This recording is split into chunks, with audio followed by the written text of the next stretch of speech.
happening further up the boat, whereas if you're in a bow loader, everybody's behind you and you've just to go from the feel of the boat. It's very difficult to catch people out or mistiming or whatever if you can't see what they're doing.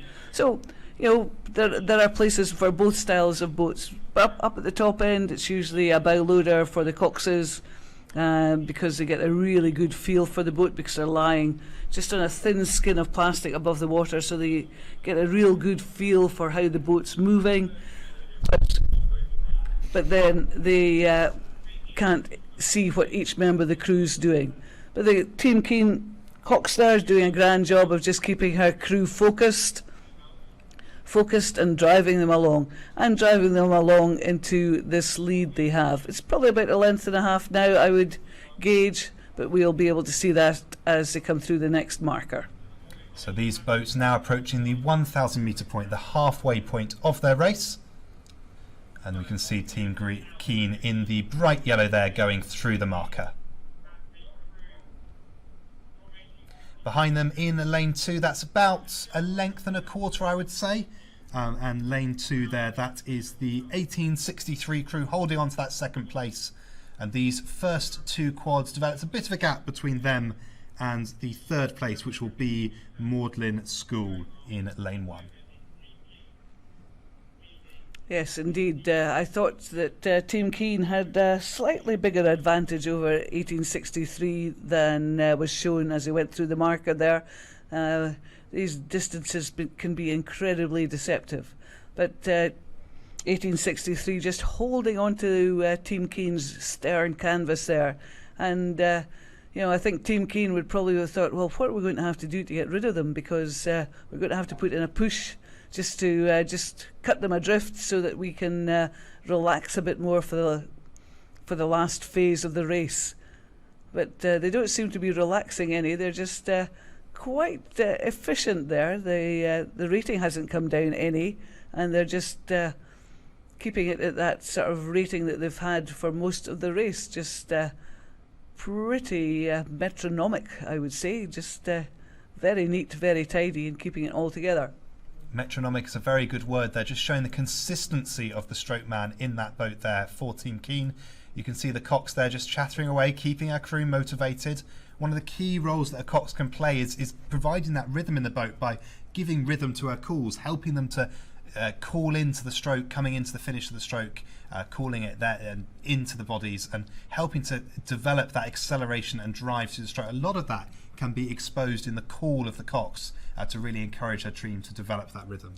Oh, absolutely. I keep saying to crews that they should always look after their cox, because the cox is worth more than their weight. They can do an awful lot to assist in the race.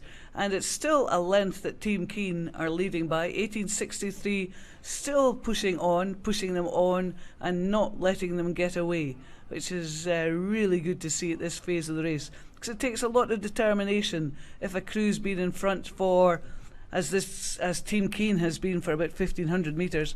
It shows a great determination to just hold on to them and just keep pushing on at them, because, if you keep pushing, something might crack, and you can take advantage of that. So, as they always say, the race isn't over till the race is over, and if you keep pushing on, you may force an error in the other crew, or just force them to make a little wobble, and you can take advantage of that. So 1863 doing a sterling job there, just keeping on the Team Keane crew in the lead. So with every stroke that 1863 hold on to that stern of Team Keane, they're just turning the screw on Team Keane, testing their mettle, testing whether they really can hold on to that first position.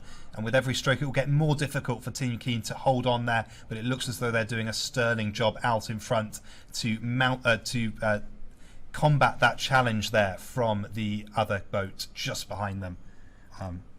That challenge from 1863. It's we'll see them coming into sideways shortly. You can just see the marquees in the background. To my eye, I think that maybe Team Keane have taken a slight advantage there. So I think the cox had probably called, yeah, we're coming into the red, boys, let's take it home. And I think that's what they've done, Jack. I think they've just lifted it and have just snapped that little contact that 1863 had with them, and they're just pushing away from 1863. Well, maybe they were toying with them down the course and just thinking, well, we'll just keep them in sight, but then just lift it for the finish. And that's what I think they've done. They've just lifted it and actually pulled out about half a length advantage just in this last 250 metres or so. Very strong performance from that Team Keane quad. Yeah, what a fantastic finish there. That rate that was so consistent through the course. They saw the red boys and they went, right, boys, let's go. Let's really pick it up here. And they've developed that lead there in the closing stages. So the time for Team Keane was 8 minutes 22. But with that, let's look to the next race on the course.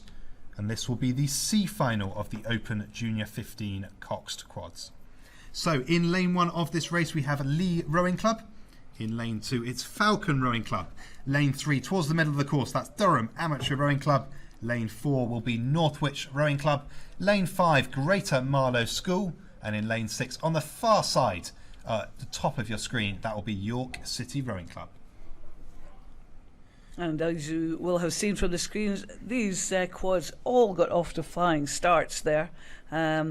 Really, really nice to be able to zoom in on the start, because it's not often we have the luxury of being able to see the start of the race, and we have there. But making an early showing, it is York City and Great Marlow School over on the top of our screen there at the moment, and it's Great Marlow School just taking a march there on York City.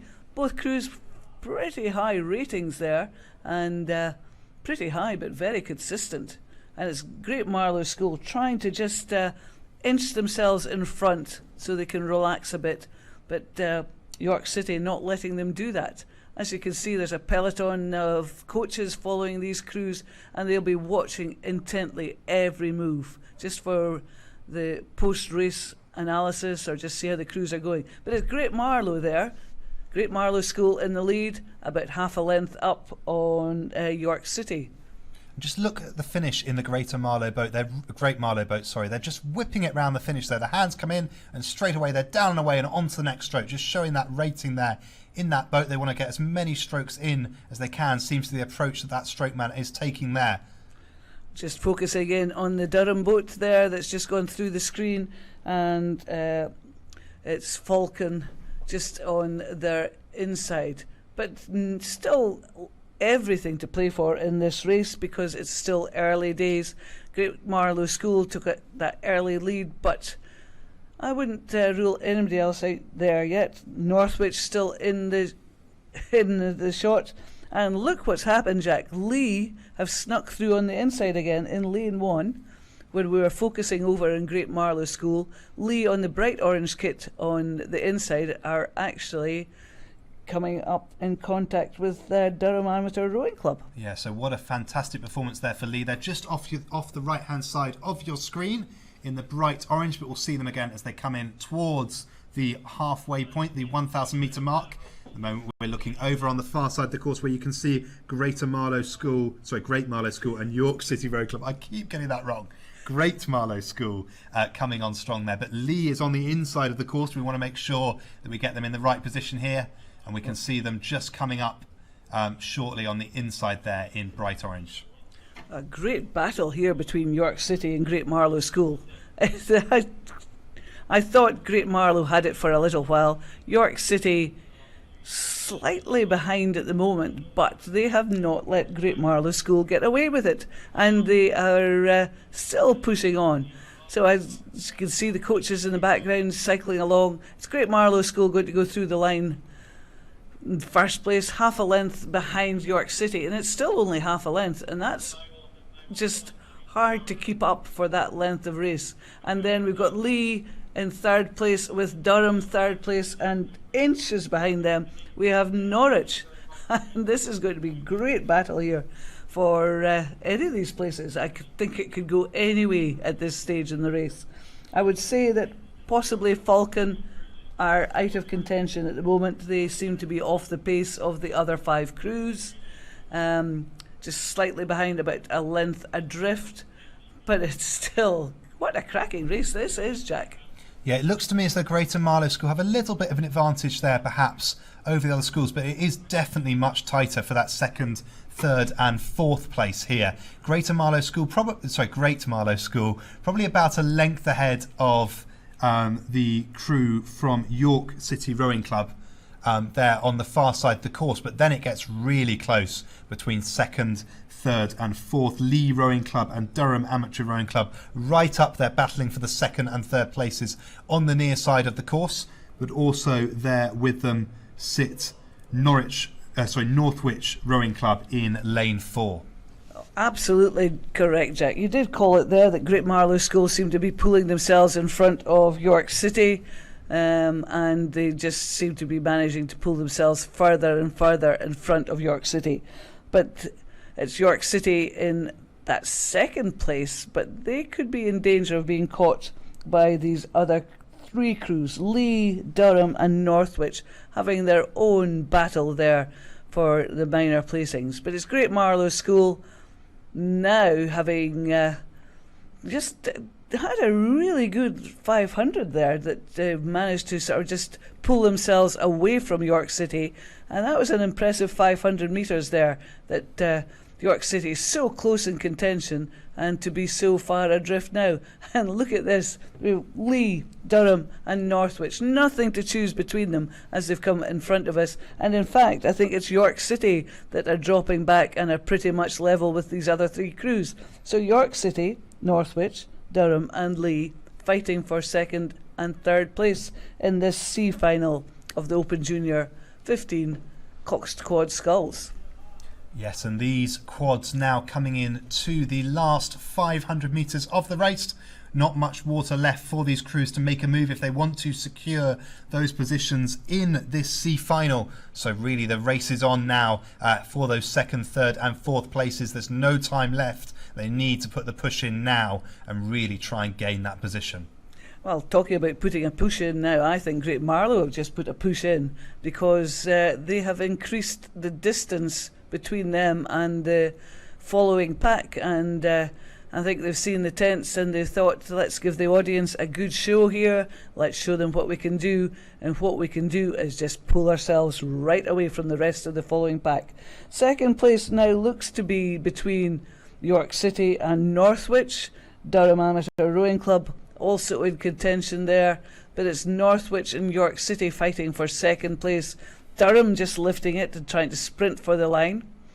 Oh, this is going to be a charge for the line, and it's Northwich charging, and they seem to be having the best of it at the moment, because Northwich just pulling themselves in front of York City and going for that second place. Looks to me as though Durham might be taking that third there over the York City crew, potentially. Well, I think you're right, Jack. Absolutely. Well called. There you can see the finish line overlaid on our graphic. Through the line first was Great Marlow School, who've held on to that lead all through this race. They were followed by, in second place, Northwich Rowing Club. And then it was that Durham Amateur Rowing Club crew who took that third place just over York City on the far side. Absolutely. Great race there.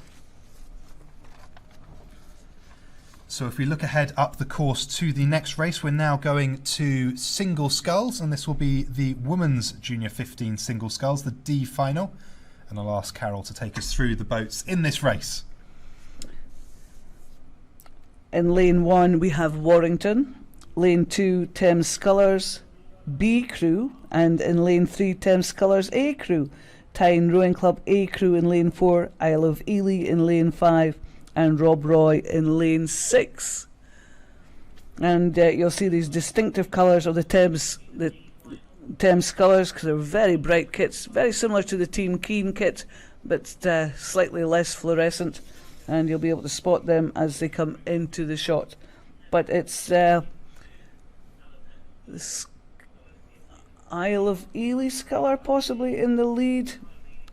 They're just in the top of the shot there. So yeah, these scullers just coming into the 1,000 metre point, the halfway point in the race. They're about 4 minutes in. We had the clock there a second ago in the bottom right just telling us that. But it does look as though it's lane 5, as Carol says, which would be the Isle of Ely sculler. Palmer in lane 5 there, who has that lead. We're just going to spin round to look across the line at the 1,000 metre mark and see these scullers as they come through. And we can see the distance separating them then. That looks to be quite a comfortable lead the sculler has over the rest of the field. And it is, she's sculling very nicely there. Just looks quite comfortable. I think she sees that she has a substantial margin, a bit of a comfort zone, and can maybe just concentrate on her own race. Just dropped the rating slightly there, but still putting a lot of power down through these catches. Yeah, so certainly looking like a strong performance from that sculler of Isle of Ely Rowing Club in lane 6. But let's have a look up the course from further down as they come into the 1,500 metre mark. And we can pick up these scullers from further ahead. We can see there over on the left of your screen, that will be the sculler of Isle of Ely in lane 5.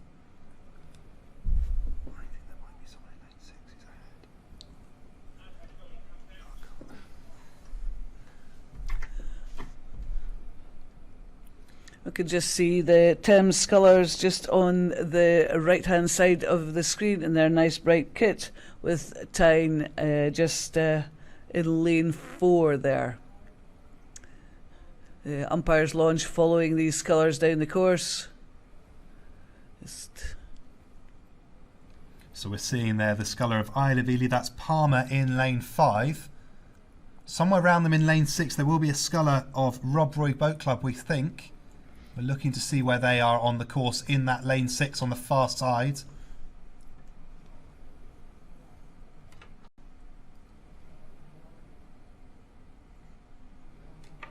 But Palmer there just coming in towards the final stages of this race. About to come into the last 500 metres. Indeed. And it's quite a long race. We've talked about this before, Jack, the mental strength of having a long sculling race, pretty much rowing in isolation with nobody to push off, nobody to chase.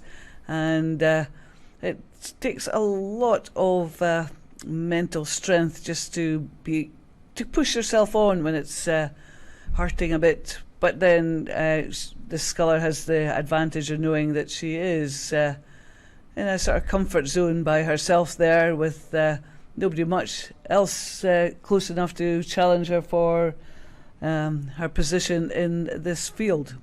Absolutely, she can sit there and row her own race as she comes through. We can see there in lane 5, Isle of Ely is indeed in that first place there, a time of 7 minutes and 21 seconds. So it looks as though that Rob Roy sculler perhaps either sat further back in this race or hasn't come here in this D final to race the D final today. Indeed, sometimes if they have bad experiences in the time trial and maybe don't necessarily want to come and perform again. But great performance from Palmer of Isle of Ely there, and from the shot, as you can see, not another sculler in sight as she heads into sunshine. And there we get just one popping into sight there, just sculling through the sunshine. Just lifting it there. I think that's one of the Thames scullers. Possibly the other one too, just coming into shot with the Tyne sculler in lane 4 also appearing. Well, we just saw the times there at the 1,500 metre point. There was about 20 seconds there separating the Isle of Ely from the next sculler on the course. That's quite a distance to have developed over 2 kilometres in a single scull. Yes, I was just thinking about that, Jack. It sounds quite a distance, but I think she probably had a flying start and managed to pull herself out most of that distance early on in the race, because for most of the race where we've been watching her, she seems to have been very much rowing in isolation. So she must have had a flying start just to pull herself out in front. Once you're out in front, you've got that comfort of knowing you're out in front, and you can just, well, I say you can just, it's not that easy, but if you have the strength, you can just sit in front of the rest of the following pack and just have that comfort zone. And from your screen there, you can see that she has indeed quite a big comfort zone. Nothing much to challenge her for that lead. 20 seconds, as Jack has said, is quite a big margin.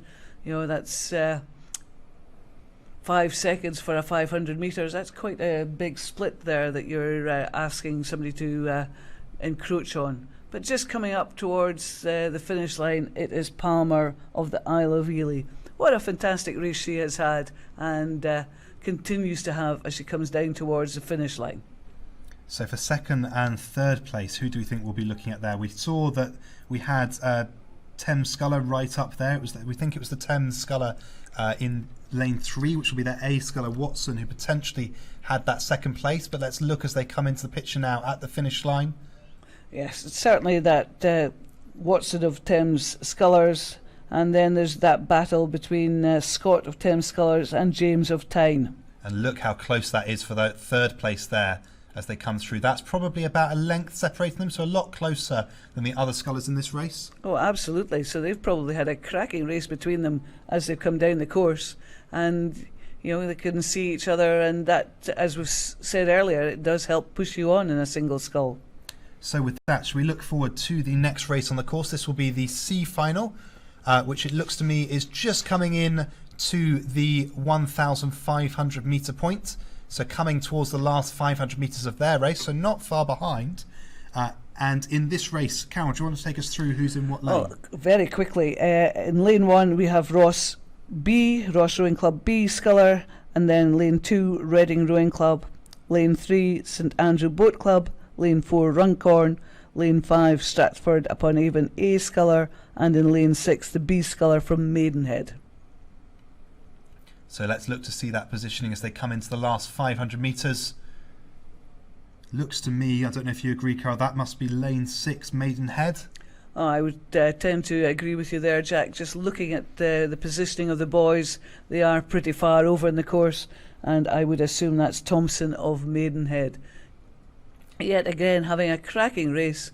Yeah, we can't see any other scullers on the screen, so not having seen the start or not managing to catch the start, because we were talking about the previous race, I think she must have had a flying start just to be able to pull yourself out that far in front. Because it's hard to pull yourself that far out in front in the middle of a race, but if you have a cracking start and just get clear water about 250 metres in, that puts you in a very, very good place psychologically, confidence-wise.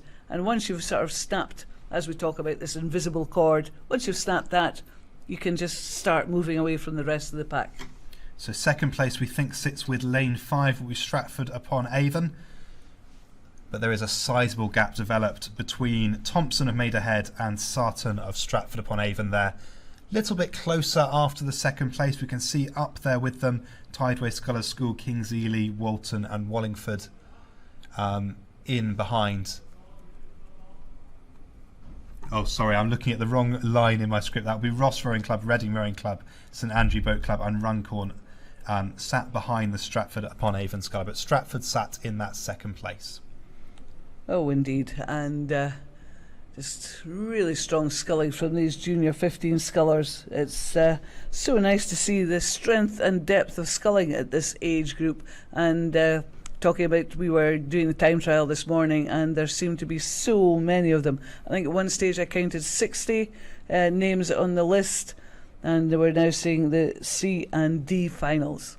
So big depth of sculling there. We did have a little discussion in commentary earlier as to whether this has come out of them doing the J14 event last year and sticking with the sport because they feel confident in sculling boats, because the J14 event on the Friday tests sculling skills. So if you're very confident in a scull earlier on, does that help you stay confident in a scull as you move up your rowing career? I'm assuming it does, and I think this is why we're seeing so many really good scullers at a very junior age. Well, there go across the line. In first place, that's Maidenhead's Thompson, followed by Sarton of Stratford upon Avon. And I think going through in third place there, it looks to me as though it's either lane 1 or 2. I think it's probably 2, which will be that will be Webb of Reading Rowing Club there in lane 2, taking the third place. And I think that fourth will be over in lane 4 with Cooper of Runcorn Rowing Club. But with that, shall we look forward to the next race. So the next race on the course, this is the C final of the Women's Junior 15 Single Sculls. Sorry, no, it is the D final of the Open Junior 18 Double Sculls. So a different boat class and a different age group. Now looking to double sculls. And Carol, do you want to take us through who's in this race? Oh, certainly I do. And Open Junior 18 Double Sculls. So these boats will be, as Jack has said, different boat class. This will be a much faster race. So in this race we have Wallingford A crew in lane 1, Walton in lane 2, King's Ely in lane 3, Tideway Scullers A crew in lane 4, Sudbury Rowing Club in lane 5, and a composite of Strathclyde Park, Chester Street. So those boats just through the 1,000 metre mark. It looks as though Tideway Scullers there had the first place as they went through that point. They're certainly the ones we can see on our screen now pushing off down the course there just through the 1,000 metre mark and into the second half of their race. But over on the left of them you can see two other double sculls right up there with them. It looks as though they do have the lead there over Sudbury Rowing Club and Strathclyde Park, who looks as though they must be up there with second and third. Oh, absolutely, but it looks a very strong performance from the double from Tideway Scullers School. And then there's this good battle between Sudbury and Strathclyde Park, Chester Street composite for that second place. But just looking at our screen there, it's definitely Tideway Scullers there. Really, really tidy looking double, Jack. Look at these blade work there. It's just so neat. So tidy, just tapping it along, making it look effortless. And bearing in mind, if you're watching this at home, it is quite blustery out there. These crews are rowing into quite a strong headwind, stronger up at the top part of the course, and as they come down the course, they'll have rowed against this headwind for a fair time. Yes, and now coming into the last 500 metres, but as Carol says, with a headwind, it is difficult for these rowers. A lot of it becomes a lot more technical because the slightest error and the wind will pick on it. But there we can see the Tideway Scullers School leading out this race as they come into the last quarter there, and it looks as though they've developed a fairly sizable gap there. They've broken the band, as we would say, on some of those other crews behind them, and they can feel fairly confident going into the closing stages. Lovely shot of the boat just side on. Sometimes it's so nice just to watch these rowers just beautifully synchronised. The bodies moving together, the hands moving together, blade work very tidy. So a very well schooled double from Tideway Scullers there, just into the final phases of their race. And they have broken indeed that invisible band. We can't see the other doubles at the moment. But there was a good battle between Sudbury on their outside. Sudbury just coming into the shot now on the far right hand side, and Sudbury were having a battle with Strathclyde Park and Chester Street. And just behind them we have King's Ely, I think just in the foreground, just chasing these other crews towards the finish line. So with 500 to go, we can see it's the Tideway Scullers School who had the lead there, and they were followed by Sudbury and King's School Ely in second and third place. But quite tight between King's School Ely and in lane 6.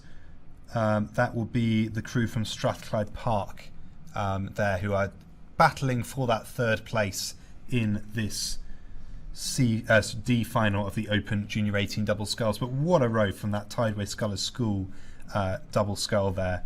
Oh, absolutely, Jack. Just a delight to watch. And sometimes I get so carried away watching that I forget that I should be speaking as well at the same time. So it's definitely a great performance there from Tideway Scullers School.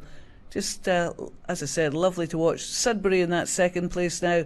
And then a gap, quite a gap to the other two crews, King's Ely, Strathclyde Park, Chester Street composite. And that is quite a margin that they've managed to pull out there over the rest of the field.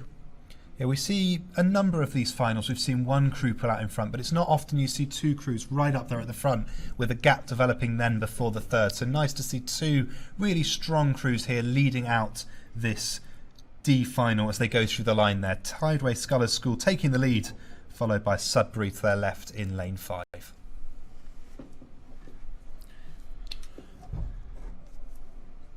So with those first two through the line there in this D final, should we look forward to the C final This is race 145.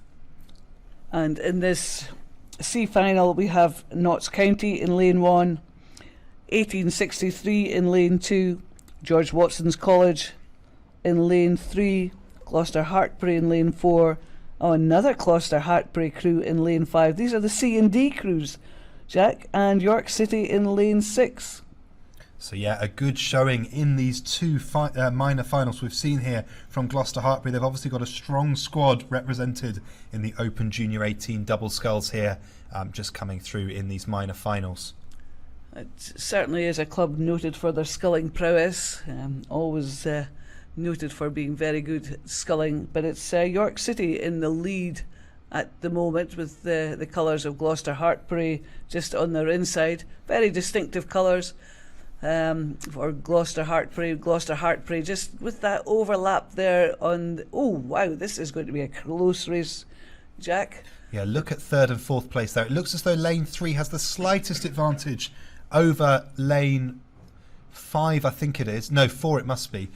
So lane yeah, I think that's the sculler of 1863 who is leading Gloucester Hartpury for the third place there. So 1863 in lane 2 over Gloucester Hartpury, who probably sit in that fourth place, but very close there, probably about a foot separating those two boats. And that's what you want to see in a race, because that's going to push all these crews on just to not give up, just keep the pressure on, keep the work going. And it's Notts County in lane 1 also making a showing there. They stuck through on the inside, and I think they managed to overtake 1863. It's a George Watson's Chesterless Street composite. I just spotted the colours there that are up there with the Gloucester Hartpury crews and York City.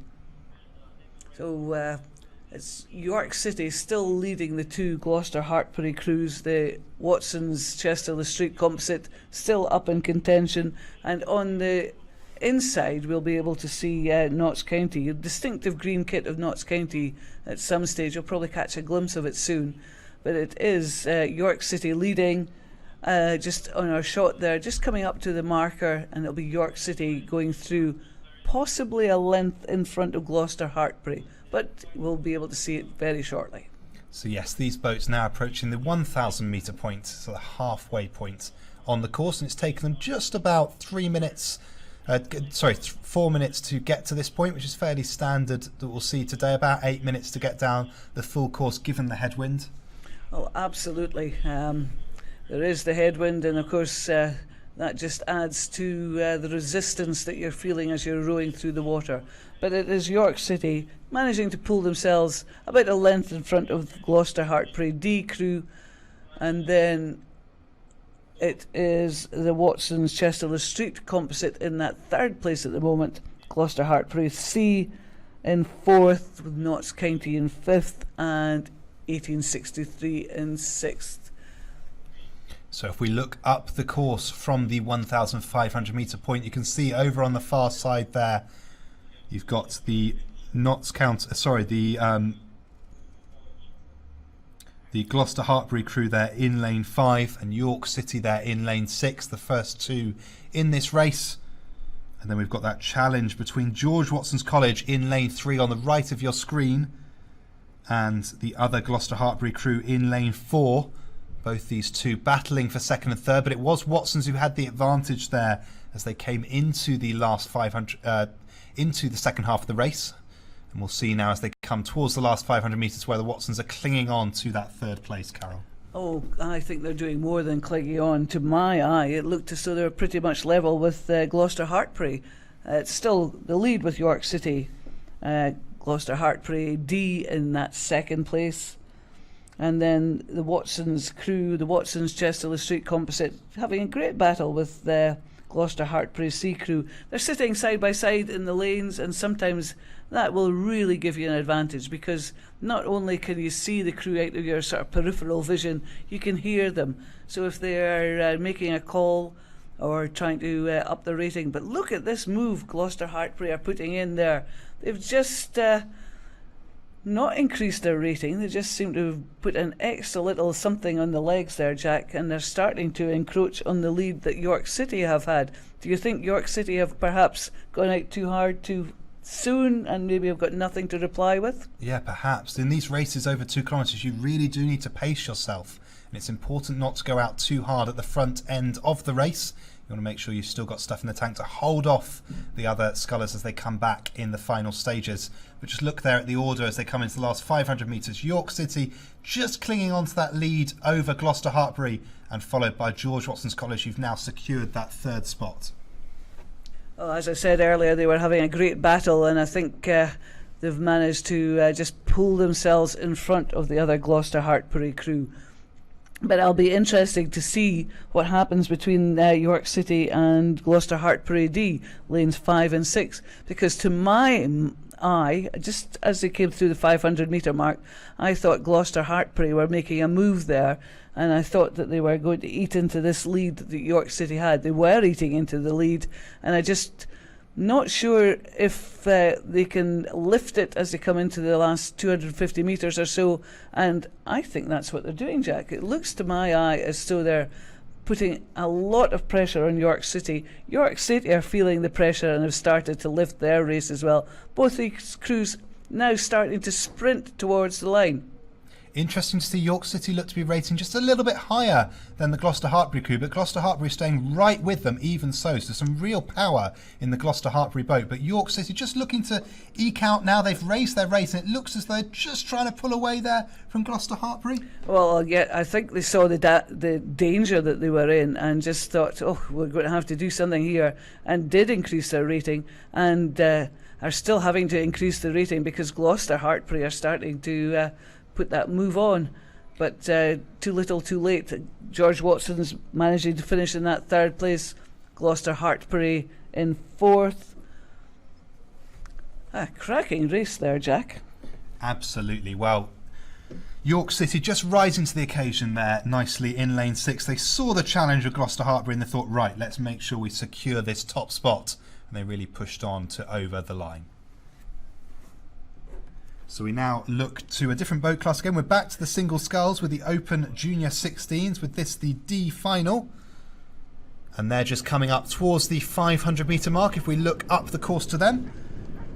But I'll get Carol to take us through the runners and riders in this race. I was just hoping to have a cup of tea there, but no chance. Anyway, we have Agecroft in lane 1, Peterborough A in lane 2, Tideway Scullers School in lane 3, in fact another Tideway Scullers Sculler in lane 4, Team Keane in lane 5, and Derwent in lane 6. So these boats just coming up to the 500 metre mark. It looks quite closely matched, but it looks as though lane 2 has the lead there, then it's much tighter between the other scullers. Yes, very strong sculling from Peterborough there. Really has taken this race on very early on, and has decided that, yeah, I'm going to go out hard and just see what the rest can do. And if you can pull yourself far enough out in front, psychologically that's a brilliant place to be, because the other scullers just see this big mountain they've to climb just to get back in touch with you. And look at those times there. So a good gap separating the Peterborough sculler from the other two, but then less than a second separating the two scullers in 2nd and 3rd place, who it looks as though it was Tideway Scullers School who were in there in that 2nd place. A lovely sculling from the Peterborough sculler there. Very distinctive kit. You know, as commentators we always go on about people having distinctive kit, and it is so nice to see up the course that we have this distinctive kit. It's Peterborough, you got in the yellow, and Agecroft in bright red kit, and then in fact we've got very colourful crews in this race altogether, because Tideway Scullers have the red and yellow hoops round their kit, Team Keane in that fluorescent yellow colour, and yeah, it's a really colourful race. So we're now looking up the course from the halfway point, the 1,000 metre mark. We can see over on the far side of the lake the scullers moving along. Over in lane 6 we've got the sculler of Derwent Rowing Club, and it's Team Keane in the yellow of lane 5, Then on the inside we can see one of the scullers from Tideway Scullers School. So that sculler that you can see on your screen there, we think will be Reed in lane 4. Big entry from Tideway Scullers in this event. That, according to our programme, that's the G sculler. So they've gone through the alphabet and reached G. So real strength in the junior 16 sculling there. But it's Team Keane. I mean, great battle there with the Reed of Tideway Scullers. Just really ploughing on there, and just coming into shot, we can see the Peterborough sculler and Reed from Tideway Scullers having their own battle there. But the honours are with the Peterborough sculler. Really long sculling there, Jack. Very long strokes, and that's paying off because he's managing to be in front and stay in front. Yeah, you can see him picking up the catch there. You can feel the tension in his legs just from looking at the footage we see there as he picks it up and really drives with the legs there, then brings in the arms and takes it through to the finish of the stroke. So fantastic row there from the Peterborough sculler, who, despite a lower rate than some of the other scullers in this race, is really putting the power down. Oh, absolutely, Jack. And then over on the far side of our screen, on the left-hand side, we've still got that great battle from Reed of Tideway Sculler School, Howell of Keane and Webster of Derwent. They are not out of it yet either. It is a strong performance from the Peterborough sculler. He's rowing pretty much in isolation in that part of the course by himself, so he needs to look a long way over to see the other scullers, and that's quite hard to do. The other scullers have got a sculler in the lanes beside them, and it's often easier to work hard when you've got somebody close beside you. That helps push you on. But great performance from Bodley of Peterborough there, because to my eye, I think he's still managing to hold on to that lead. Reed of Tideway Scullers giving a good shot there, and he has managed to inch in front of Howell of Team Keane, who is in front of Webster of Derwent. Yes, so the first place still sat with that Peterborough sculler Bodley in lane 2. But then we've got those 3 scullers coming up on the far side of the course. But it's looking a little bit tighter now between the Peterborough sculler and the sculler of Tideway Scullers School as we come into the final 500 metres. They're just approaching that 1,500 metre point. That does look like a narrow gap to me. Well, I think it is. Tideway sculler just had a bit of a wobble there. I think he caught a blade on one of the boys, and I think that cost him a bit of distance, because it seemed to me that he was just encroaching on that lead. He had a very good 500 metres there and was just getting back with overlap with the Peterborough sculler. But the Peterborough sculler still going through that marker in that first place, with Tideway scullers about a length and a half adrift in that 3 seconds or so, Jack. Yes, so not much separating Peterborough and Tideway Scullers now. Really close between these two, but Peterborough were looking to hold on. There's only 500 metres left, and I say only because it is quite difficult to hold on in that final stage of the race, but he knows he's come so far, he's not going to give it up easily now. Well, no, and sneaking in lane 1, now it's just spotted there that the Agecroft sculler is pretty much level with the Team Keane sculler in lane 5. So that he can't be written out either. Great performance from Dickinson Brown of Agecroft. Just to, I think maybe with the encouragement of having the Peterborough sculler just in front of him, that's maybe pulled him on. But it's still Peterborough leading with Reed of Tideway Scullers in that second place. So we can look now to the camera above the finish tower as we see these crews just coming in to the finish line. You can see the nice livery of British Rowing there on the balcony of the roof as they come in, and you can see the tents on the far side of all the schools and clubs represented here at the British Rowing Junior Championships 2019 as we watch this D final of the Open Junior 16 single sculls come to a close. Now I'd say it's looking very close again between that Peterborough sculler and that Tideway School sculler. It looks as though Tideway may have pulled back there a little bit. The Tideway sculler has just upped his rating there. He has seen where he is on the course, and he's just decided it's all or nothing, and just starting to sprint for the line. And yeah, that's what he wants to do. He's going to sprint for the line, and it is an awful lot closer than it was. Peterborough sculler, I think, has probably got enough there. Ooh, what? Yeah, it looks as though Tideway Scullers may have hit a buoy there, and unfortunately, He's gone into the water. So we see Peterborough just coming up to the line now. And he will take the first place in this D final. Sometimes when you're trying so hard, accidents or incidents, we did see him hit a boy earlier on and have a bit of a wobble, and unfortunately these things can happen, and there we go, that's it. But it's the Agecroft Sculler now coming in to take that second place from Team Keane. Yeah, so Agecroft just come up the inside over the course of this race. A really good third and fourth quarter, I'd say, for them. And then it was over in lane 5 for Team Keane, followed by Derwent in lane 6. With that, let's look to the C final, again in the Open Junior 16 single sculls. And I'm delighted to see we've got another Peterborough Sculler here, Jack, in lane 1. Another Tideway Sculler in lane 2. A Burton Leander B Sculler in lane 3, Wallingford in lane 4, Maidenhead in lane 5, and a George Watson's College in lane 6. So these scullers, they're just approaching the 1,000 metre points. We're catching them just about at the halfway point of their race. And as they come in there, it looks as though over on the far side we have moving on quite strong there in lanes 5 and 6, Maidenhead and George Watson's College look to be leading out this C final on the far side of the course. Good battle going on there between Maidenhead and George Watson's College there.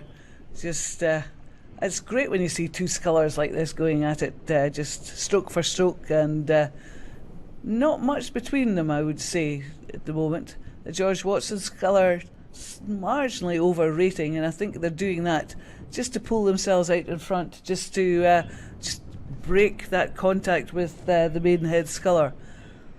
So a higher rating, a higher number of strokes per minute, a little bit harder to maintain, takes a little bit more energy. So if you can keep the same pace as another boat but at a lower rate, then it looks as though you're putting in more power down and potentially you're conserving that energy a little bit more than the other scullers. So Watson's working hard to hold on to that top spot, but it doesn't mean that they can't do it, and they won't do it as we come into the closing stage of this race. Yes, it's a trade-off, isn't it, in a race, Jack, whether you go for the high rating or just a lower rating and more power. But look at the Maidenhead Sculler. He's just lifted his racing as he came through that marker, and he is actually having a pop at the Watson Sculler as they are leaving the 1,000 metre mark. And as it often happens in races, a 1,000 metre mark is where things start to happen, where the lead can change, people put in pushes, and that is an astounding push that the Maidenhead Sculler did there. Yeah, as they left the screen, I think he managed to pull himself in front. Yeah, just 3, maybe 5 strokes, and he was through that boat there. Just such a quick move, and I'm not sure the Watson Sculler really saw that coming there as they went through the 1,000 metre point. But they'll certainly be trying to respond now as they go into the third quarter of this race. Oh, indeed, and sometimes you're overrating. You're thinking you're doing enough just to stay in front, and somebody puts in a big push, just that extra power in the legs, and all of a sudden you just think, well, what can I do now? But we'll see as we focus in on the screen. At the back of the field there, I think we're just zooming in on the Tideway Sculler with Burton Leander, and it's Wallingford in the bright red kit you can see there. And if we could, it's often difficult to see the colour of the blades, but they have red and blue blades. So it's Wallingford in that third place. And if we look ahead of Wallingford in lanes 5 and 6, we'll see those two scullers of Maidenhead and George Watson's. Quite a gap now separating them as they come into the final 500 metres of this race. They'll be just off left, and as we see the camera pan round, we'll pick up those two boots there. There we go, there is the sculler of Maidenhead, and ahead it looks as though Watson's might have pulled it back there in this third quarter of the race. They did. I thought Maidenhead Sculler had done enough just in that push to manage to pull himself in front of the Watson's Sculler, but no, he did not, and the Watson's Sculler had enough in the tank to just stay in front. Still half a length though, Jack. 500 metres to go. Do you think Watson's can hold on to that lead? Well, they've come this far. They're certainly going to put everything they can into it, but they're really good response just to keep themselves in the race there in that third quarter. They now know there's only 500 metres left to go. They know they're in the last stage of the race and they can really start to put that drive down. But Maidenhead Rowing Club in lane 5 will be throwing everything they can at the Watson Sculler to try and take the lead in this C final. They know how close they are, having come through with 1,000 metres to go. Oh, exactly, and it's sort of two ways. You say only 500 metres to go. That means they've had 1,500 metres of very hard work indeed. And with these two scullers being so close to each other, neither of them have had the chance to relax, the chance to get away from the other scullers. So they've had to work incredibly hard for 1,500 metres, and they're going to have to work incredibly hard for this last 500. And you look up at the top of your screen, I can see very little between these two scullers. Maidenhead, Cook of Maidenhead, Levy of George Watson's College, having a great battle there. And as they head down towards the finish, it's George Watson's College still holding on to that lead, but being challenged all the time by Cook of Maidenhead. Well, any moment now, these two scullers will be coming into the red boys. They know that means the last 100 metres, and I'm sure we'll see those rates spike as they try to get as many strokes in before they cross that line, try and really get the power down, get everything they can through the water. And that sculler of Maidenhead will be trying to throw all the toys at the George Watson's College sculler. Yes, this is where it comes down to determination, isn't it? It's determination to hold on to the lead, and it's determination to take the lead away, and Maidenhead sculler's trying his utmost, and boy, Jack, this is going to be so close. Yeah, that is a very tight gap between these two crews. Oh. And we can see the finish line overlaid there, but it's very hard to call, but it looks... Well, the timing is suggesting currently that George Watson's had the lead there, but so close between the two of them. I think the finish judges were having a look at the photos for that one, just to make sure they've got that correct. Absolutely, because it looked to me that the Maidenhead sculler was on a surge just as they came towards the line. As Jack has said, the finish judges have the luxury of the photo equipment there, where they can examine the stills of the shot, and sometimes that is what they have to do because it is so close. So through the line in third place there, we see the sculler of Wallingford Rowing Club. But a good reminder there, that was what we think is a photo finish between George Watson's and Maidenhead. But you can see the full results online from this weekend's competition. You'll see the confirmed results of this race if you go to rowresults.co.uk/BRJC. That's rowresults.co.uk/BRJC.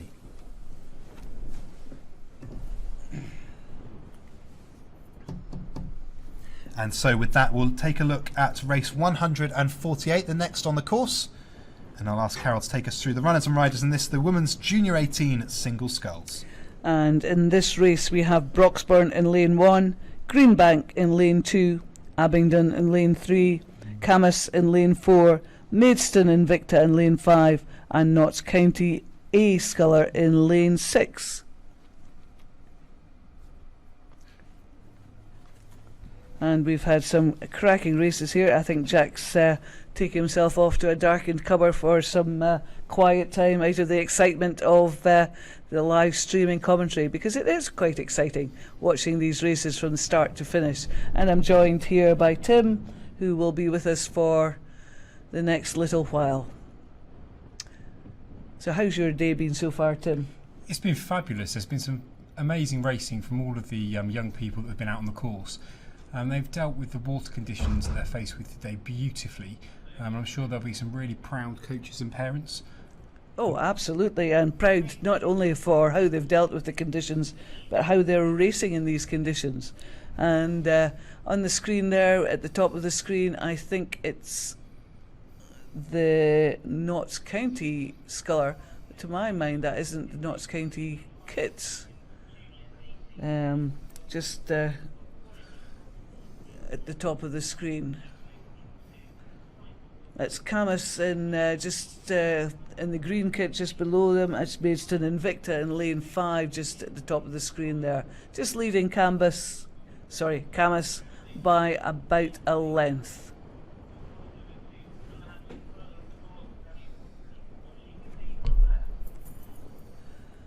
I think the Notts County Sculler might be marginally in front. We've just got a Sculler coming into view there. And I think that's the... There we go. Just going through the line, we have the Abingdon Sculler. And I do apologise. I just...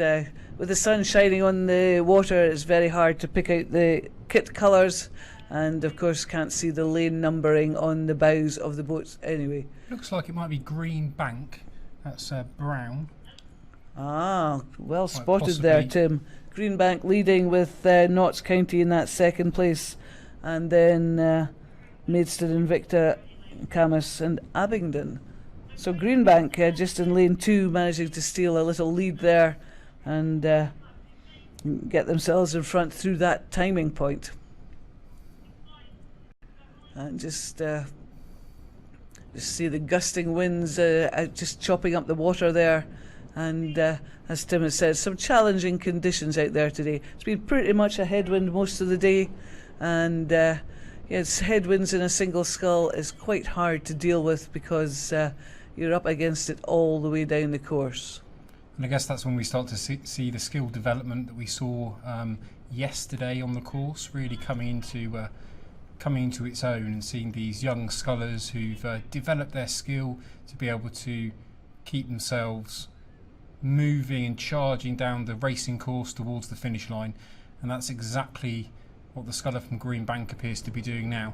It's all still quite close as we look down the racing course from the position that the camera's currently showing at 1,500 metres gone of this 2,000 metre course. Yeah, it's a long way into a headwind, and I can see some of the wind just catching, I think it's a Camas Sculler there, just had a bit of a wobble, and I think she just maybe hit a buoy in the line of the buoys there, and that can unsettle you for a few strokes. It's Camas, it's Maidstone Invicta, the lilac there, and I think the Notts County Sculler will be in front of the Maidstone Invicta Sculler, just from the timing point earlier.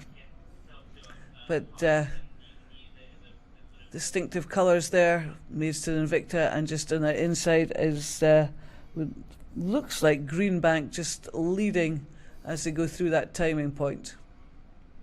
With Maidstone Invicta second place, Abingdon in third. And they're going to be thinking about really winding it up for the finish and giving it everything they've got in the final stages of this race. They've got 500 metres left to go in this Women's Junior 18 Single Scull C final. A beautiful shot there of the glistening water here at the National Water Sports Centre in Nottingham. And as the scullers come into those closing stages, they'll be joined by their friends, family and supporters who will be cheering them on for the last minute, 2 minutes of the this race. Oh indeed, and for scullers especially, rowing a boat by yourself, hearing supporters from the bank cheering you on gives you such a big lift. It's very important, especially in the last phases of the race where you're feeling a bit tired and just having to work so hard. But it's Greenbank still leading there at the top of our shot, with Maidstone Invicta that second place and Camas third.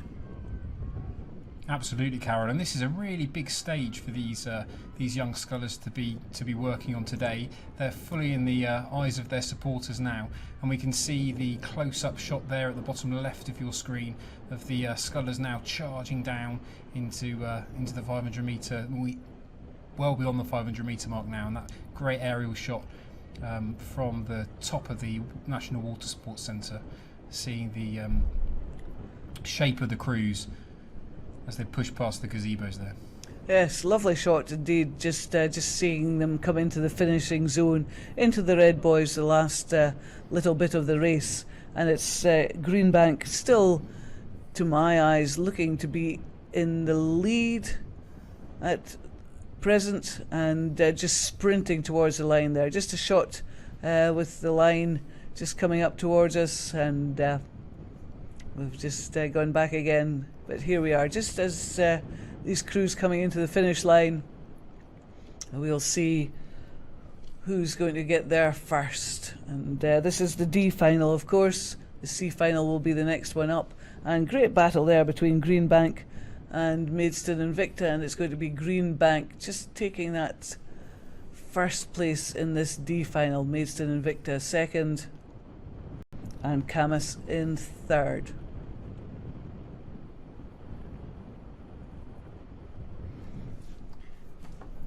And as that race draws to its conclusion, it would appear that the next final is well and truly underway in the Women's Junior 18 Single Sculls. That's a C final that you can see in the left-hand side of your screen just at the moment that we're following down. And just to bring everybody up to speed with the next race that's coming down, we've got the Women's Junior 18 Single Sculls C final between, in lane 1, Royal Chester, lane 2, Westminster School, lane 3, St Ives Rowing Club, another club from the eastern region in lane 4, that's Sudbury Rowing Club, lane 5, Sheffield City, and lane 6, Mossbourne. Indeed, just a quick shot of the blade colours. It's quite hard to see blade colours in single sculls because they're in the water most of the time. And City of Sheffield, they're just in shot with Sudbury on their left-hand side, on the right-hand side of the screen. Just really leaning back into these. Bit of a wobble there from Sheffield City. Just a bit of, I think some of these scullers just hitting the boys with their blades on the recovery, and sometimes that's just enough to just knock the balance off and settle you for a few strokes. But it's, you know, these scullers dealing with that very well, just getting back onto it as fast as they can and just not letting that impact any on their recovery. So just going through the line there, we have it's Mossbourne leading Sheffield City with Westminster School and Sudbury tying for that third place. And this is developing to quite an exciting race, I would say, here, Carol. Now again, just a little bit of a wobble from the sculler out there in lane number 6. That's the sculler from Mossbourne Academy, but getting back onto terms again. Yes, it's sometimes difficult with these choppy conditions, just to, you can sometimes lose sight of the boys marking the sides of the lane, and sometimes you just drift across and just get too close to them for comfort. Ideally, you want to be in the middle of the lane, away from any factors like boys just affecting your racing. But sometimes, you know, with conditions, you just can't help yourself, and you just drift a bit sideways. Oh, absolutely. We saw some high performance rowers just last weekend at World Cup 3 struggling with the conditions. So I would say these Women's Junior 18 Single Sculls here in Nottingham are doing a fantastic job. And as we look to the next shot, we can see the crews powering down the course towards the finish. I think we've possibly got Mossbourne and City of Sheffield there just having a great battle for that first place. But over on this side we still have the sculler from Westminster School not out of contention, I think, just rowing pretty much in isolation in a lane over on the right hand side by herself. Nobody round her to help push her on, to just pull you along. Sometimes having a sculler side by side is just enough to just encourage you. And look at the top of the screen, we can just see this happening with Sheffield City and Mossbourne, and it's Sheffield City looking to have the better of it at the moment. Absolutely, and that's the really exciting thing about 6-lane racing, is you have to be careful not to get caught up too much with the person that's rowing next to you in the lane, but also remember the rest of the field that are rowing in the other 4 or 5 lanes. And the sculler from City of Sheffield doing this to the best of her ability at the moment. They're 7 minutes 20 seconds into this race. Everything will be really starting to work at its maximum now to propel that boat across the finish line as quickly as possible. Absolutely, into the last 500, and City of Sheffield leading, with Mossbourne not far behind. And also in contention we've got Sudbury, Westminster School and Royal Chester and St Ives, but good battles going on there between these scullers. I think just at the bottom of our shop we see the Royal Chester sculler, so it was St Ives challenging there. So last 500 metres to go, and this is it for these scullers. This is what they've come here to do. They're coming into the grandstanded area, the tented area. They'll hear their supporters. I'm sure the City of Sheffield sculler will be relishing that, because she's got this battle going on with Beaumont of Mossbourne, and sometimes just hearing some encouragement from the bank is just enough to give you that lift in this last phase of the race when you're just feeling a bit tired. Hearing your supporters is worth a lot in a race. Absolutely, and we've seen some real dedication from the supporters that have been out on the banks here of Holme Pierpont, the National Water Sports Centre today. Even in some of the more challenging conditions for the rowers, we've seen the supporters stay out and really cheer everybody on, which has been lovely to see, and I'm sure it will make all the difference for the competitors out on the water here today. Oh, absolutely, and the rainstorm when it came through certainly cleared some of the grandstanding area, but there were dedicated supporters out there just braving the weather. But that Sheffield City sculler, I think, just coming into this tented area, the gazebos, has just given her a lift, and she's put in such a push there in that last 200 metres or so. Just pulled herself away from Mossbourne, and Sudbury's challenging for that second place now on the near side. But cracking finish from Baker of Sheffield City, just to just pull herself away from the rest of the field, and it's wonderful to watch. Sudbury now look to be well in that second place, with Mossbourne having to fight off a challenge on this side from Westminster, who are sprinting towards the line. I think Mossbourne did enough just to stay in front there. Westminster just crossing the line. Absolutely, and it just shows, Carol, that there's all to play for in the closing stages of these 2,000 metre races. 10 minutes nearly of really hard racing, and if you keep going at it, you can really reap the rewards. That's fantastic racing in the women's junior 18 singles category, and in this race it's Royal Chester coming over the line and completing that race. Well, I'm going to leave you just now, and Will is going to be here to take over for a little while and join Tim on the last few races of this afternoon, and I'm hoping they're as exciting as the ones I've been sitting watching already. Thank you very much, Carol. And as we look down towards the start, we can see the next race lining itself up onto the start pontoons. Looks like it's going to be another exciting race. It's Women's Junior 16 Coxed Fours. So these Women's Junior 16 Coxed Fours just lining themselves up now. In lane 1 we have Stourport Boat Club. Lane 2, Sir William Perkins School C. Lane 3, Sir William Perkins School B. Lane 4, North Staffs Rowing Club. And lane 5, Evesham Rowing Club. Yeah, we can see in the shots there just how gorgeous those conditions down are at the start now compared to some of the rain we had going on earlier. I'm sure these athletes will be very happy to be competing in these sunnier conditions here at the National Water Sports Centre, and off they go, off the start, all 5 crews getting a clean start away from the stake boats in this C final of the Women's Junior 16 Coxed Fours.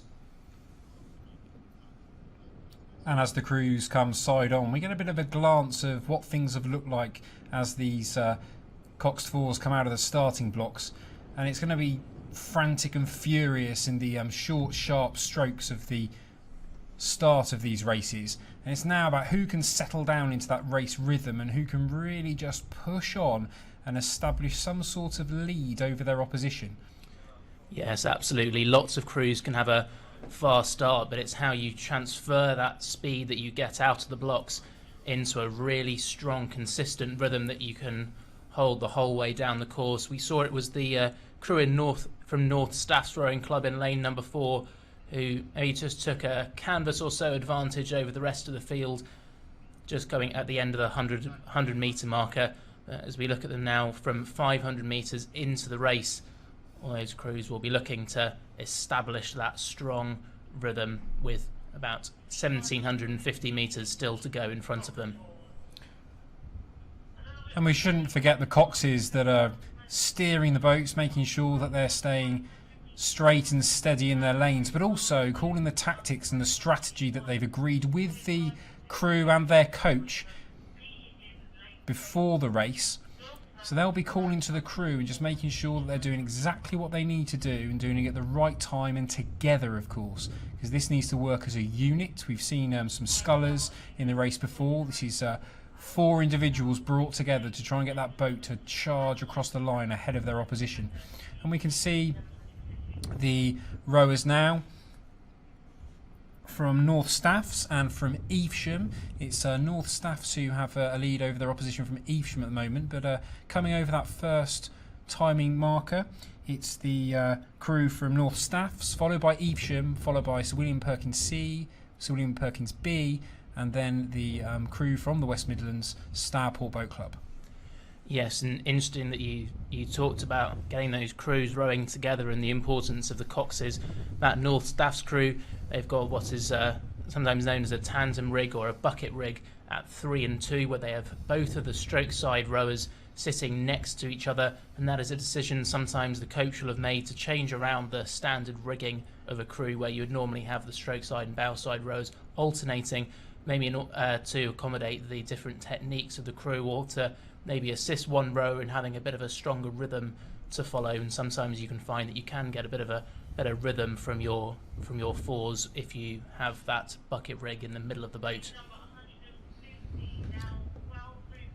And it looks like North Staffs are holding on to that lead at the moment, Will, as they come down to the next timing marker. So the course divided up into 500 metre markers.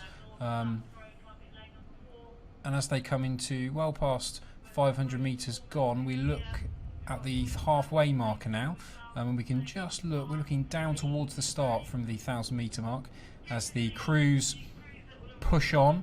They're well established into that race rhythm that we were talking about earlier. It's now about efficiency, making the boat move, keeping the strokes long, and really just pushing into this slight headwind that we've had throughout the finals here this afternoon.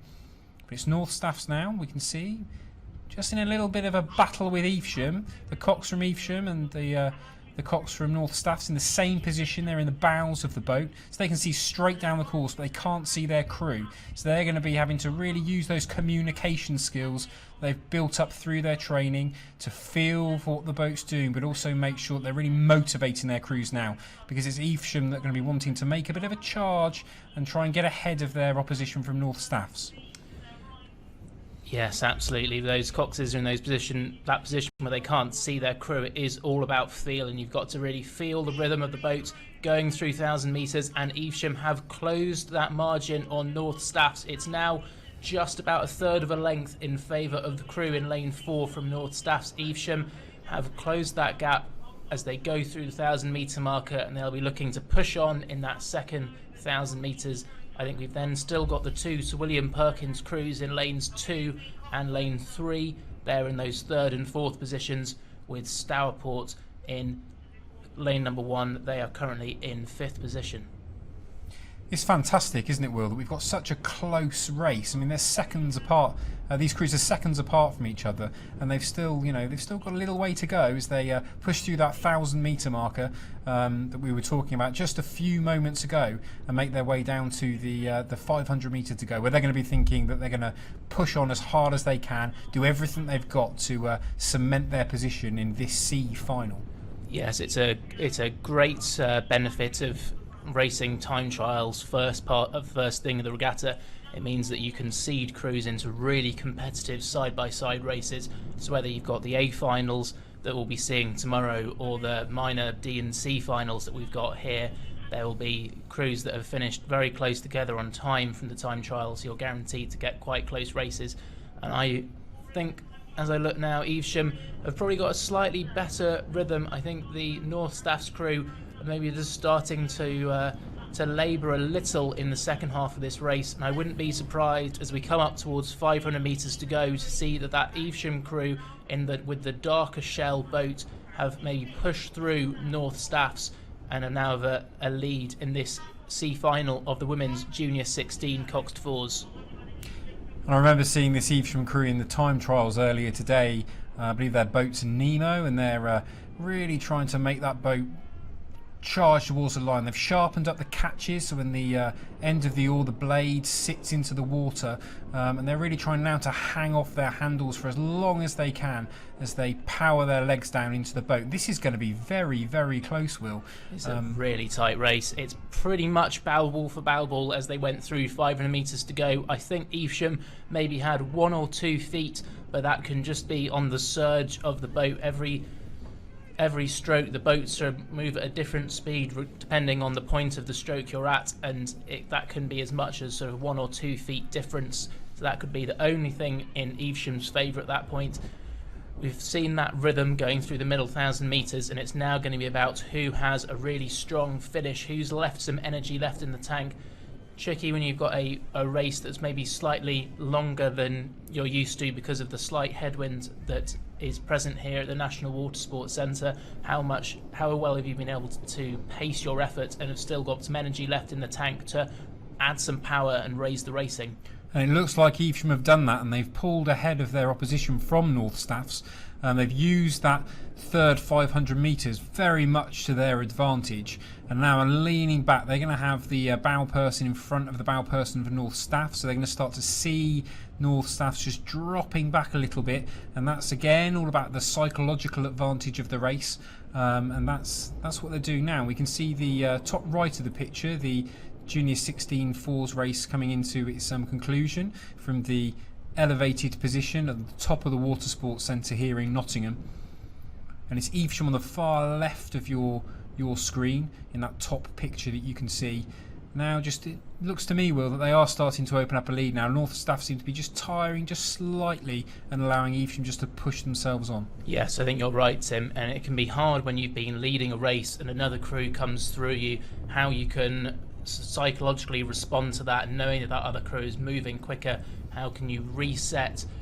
And that's where it really comes on the duty of the cocks to make that call and how they can get the crew moving back together again. But it can be really hard once you've been rowed through to take that back. And we can see now with Evesham and North Staffs on the left-hand side of that top picture, just coming in to the last 50 metres or so now of their race in the C final of the Women's Junior 16 Coxed Fours. Evesham now stretching that lead out to 3/4 of the length, almost a whole length, and it will be Evesham that crossed the line in first position of the C final of the Women's Junior 16 Coxed Fours, with North Staffs Rowing Club just behind in an absolutely fantastic race, really, really tight there all the way, and very well composed race from the Evesham crew. We've then got the remainder of the crews coming in. That is one of the Sir William Perkins crews coming through in third. But we're going to go down to our next race on the course now, which is the D final of the Women's Junior 15 Coxed Quads. So we've got 6 crews competing in this event. We've got George Watson's in lane number 1, Royal Chester in lane number 2, Stourport in lane number 3, Henley Rowing Club B in lane number 4, Isle of Ely in 5, and Clares Court in lane number 6. As you can just see the lane order coming up on your screen now. These crews are well and truly into the first part of their race. They've passed the 500 metre mark. They're about 3 minutes in now in this Women's Junior 15 Cox Quadruple Sculls D final. It looks to me, Will, that we've got Clares Court on the far left of the picture that we're seeing at the moment. They've established a lead over their opposition. That's quite a confident first quarter of the race for Clares Court. Yeah, it looks like Clares Court have established themselves at the front of the field here. Clares Court, who've produced some really good quads over the last few years, won the Forley Challenge Cup at Henley Royal Regatta for boys coxless quads in the last few years, and good to see that their women's sculling side also performing well here at the British Rowing Junior Championships. They're coming up towards the 1,000 metre marker now, and the Clares Court quad showing a really good demonstration of junior sculling and a very dominant performance, as shown by the fact that there are no other boats in the picture. They go through that 1,000 metre marker They've got a comfortable lead over the field here in the D final of the women's junior 15 coxed quads, a 12-second advantage over the next crew. One of the really interesting things there, looking at the Clares Court quad wheel, is they really seem to be just popping the finishes out. So getting that blade clear of the water, moving on to the next stroke and really making the most of getting their blades into the water, ready on the next stroke. So they're not laboured at all at the finish there. It just seems to be moving on. Their next crew closest to them will be the Isle of Ely crew, by the looks of things, according to the timings from the timing boxes down the course. It's quite close actually in the rest of the pack, but it's definitely Clares Court that lead this women's junior 15 Cox quadruple sculls D final. Yes, that Clares Court crew showing what you sometimes see in quads, that slightly more upright finish, not a huge layback, whereas in a single scull you might want to lean back a little bit more, let the boat run. In a quad, maybe a bit more upright, really strong core through the finish, and then moving on to the next stroke. We can see some of the rest of the field there spread across the course. Some of the crews in lanes 1 through 4. So on the right hand side of your picture there's George Watson's Royal Chester, Stourport and Henley Rowing Club. They are currently trying to get back on terms with the Clares Court crew, who were so strong in that first 1,000 metres, and I think are continuing to push away in the second 1,000 metres of this D final of the women's junior 15 quad sculls.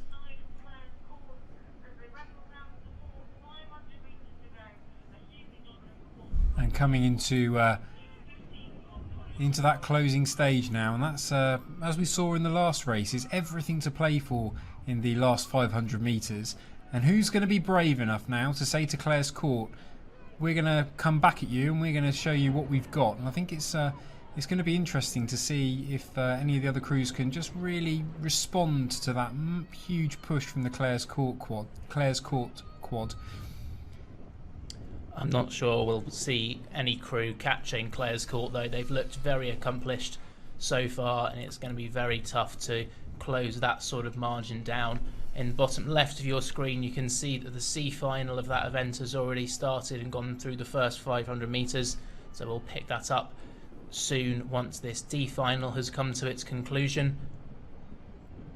But it is Clares Court still. You can see in that picture in the top right just what a dominant performance they've put in this D final of the women's junior 15 Cox quads.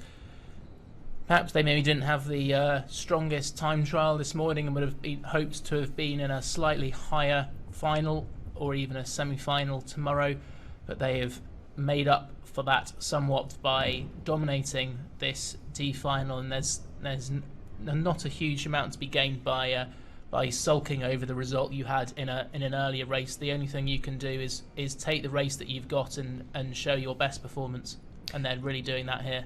I think that's a really interesting thought and point you make there, Will. You really have to make the most of those time trials, because it really does matter in these races to get through into the final that you want to be in. And sometimes you can take yourself off into a bit of a void, if you like, in those time trials, and go off rowing on your own and not have anybody to push against. So sometimes that can be quite an isolating experience and have quite a big effect on the opportunities that you have to get through into the final. But Clares Court putting on a fantastic display of junior sculling as they come down towards the final stages of this race, the women's junior 15 Cox quadruple sculls D final, and they're coming across the line now. Fantastic job to Clares Court. They'll be really quite pleased, I'm sure, with pulling that margin over their opposition. Yeah, a really dominant performance there. I don't think there would have been a crew within 100 metres of them by the time they crossed the finish. And it looks as though it's the crew in lane number 2, that would be Royal Chester, if our lane draw is correct, that is going to cross the line in second position. And then quite close for third between George Watson's in lane number 1, and I believe that would be Stourport in lane number 3. I have to wait for the official result on that one to tell you exactly what happened, but it was definitely Clare's Court that crossed the line in first, and it was Stourport indeed that crossed the line in second position. That's it for the D final of the Women's Junior 15 Cox Quads, and we're already on to the C final. That race is through the 1,000-metre marker now, so we're already quite far down the course. Absolutely. So in this Women's Junior 15 Cox Quadruple Sculls C final, in lane 1 we have Durham Amateur Rowing Club, lane 2 Marlow Rowing Club, lane 3 Team Keane, lane 4 Sir William Perkins B, lane 5 Lee Rowing Club, and lane 6 York City Rowing Club. Yes, we're already picking this race up quite far down the course, and it looks as though it's the crews on the far side of the course, furthest away from the camera once again, that are in control of this race. It's Lee Rowing Club and York City in lanes 5 and 6. I believe are out in front. Lee Rowing Club always very easy to spot by their bright orange kit. They're in lane 5, and York City in lane number 6 also performing very well. They're coming up towards the 1,500 metre marker. And I think the Marlow Rowing Club crew in lane number 2, they're also putting in quite a good performance. I hadn't seen them over on the far side of the course. They have done quite a good job to overturn the results of the time trial to be right up there with the York City and Lee Rowing Club crews. Yeah, this is developing into a really nice race between Marlow, Lee and York City. It looks to me, well, I don't know about what you're thinking, but it looks like it's Marlow that have got the advantage over their opposition at the moment. They've got a nice high rating. Yeah, it's definitely a very impressive display of sculling. Again, that technique of really just popping those finishes out and getting onto that next stroke again. And they've established a lead over their opposition from Lee by 4 seconds, which is quite impressive at this stage of the race. This has been, as we said earlier, quite close races because of the time trial element, which orders the crews and gets them into quite close finals. But it's Marlow that have made the move and are out in front at the moment, followed by Lee, followed by York City. Yes, that was my mistake for not spotting the Marlow crew in lane number 2. They have had a really strong first 1,500 metres here in the C final of the Women's Junior 15 Cox Quads. It'll be interesting to see Lee and York City, who are only separated by about a second or so going through 500 metres. Will they be able to close that gap on Marlow, or will they just be concerned with fighting out with each other for that second position? And it's about who's brave enough then, isn't it, to just push on and just keep working at it and just keep moving everything along. Just keep chipping away at this race. But as you said, Will, it is Marlow, and we've got that fantastic shot again, looking down onto the 2,000 metre course that we're lucky enough to be positioned at here in Nottingham. Looking down onto that course and seeing those crews now charging into the closing stages and some really exciting racing. But it's Marlow that continue to lead. It looks like it's Lee Rowing Club followed by York City in this C final.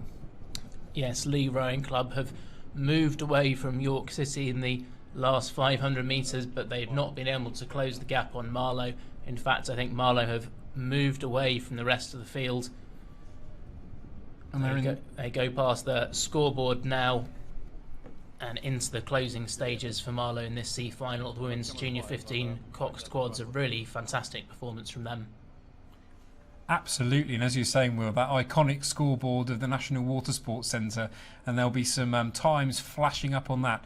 And if you'd like to see some of the results from earlier today, you can find all of the results from this weekend's competition at www.rowresults.co.uk/BRJC19. And those crews crossing the line now: Marlow, Lee, and then York City.